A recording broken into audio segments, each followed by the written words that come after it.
What actions did the Chilean Truth Commission take? What actions did the Chilean Truth Commission take?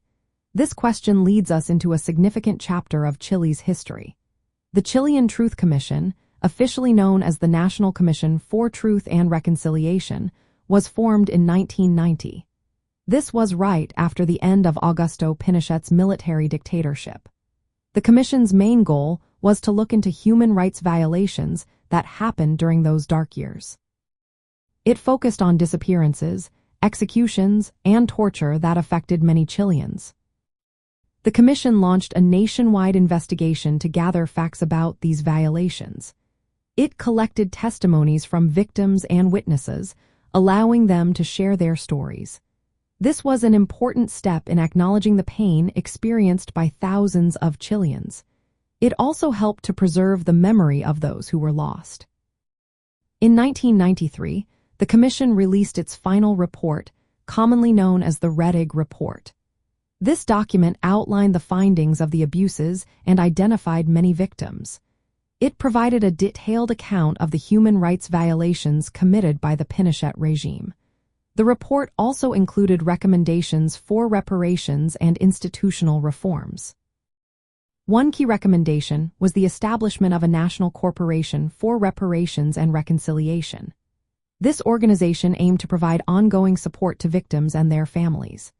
It included symbolic gestures, like restoring the good name of victims, as well as legal, financial, medical, and administrative assistance. The government acted on some of these recommendations, granting pensions to families of victims and setting up mechanisms to investigate and resolve cases. The Commission also suggested legal reforms to strengthen human rights protections. This included creating new human rights legislation and establishing an ombudsman's office. These actions were meant to reinforce civilian authority and promote respect for human rights within Chile's legal system and society. It is important to note that the Commission operated in a complex political environment. The transition to democracy was fragile. Its mandate was limited by a 1978 amnesty law that restricted the prosecution of crimes committed during the dictatorship. While the Commission did not initiate prosecutions, it provided evidence to the judiciary. This evidence later became crucial in legal actions against perpetrators, especially after Pinochet was detained abroad. From a Latin cultural perspective, the Commission's work was a necessary step in confronting a painful part of Chile's past.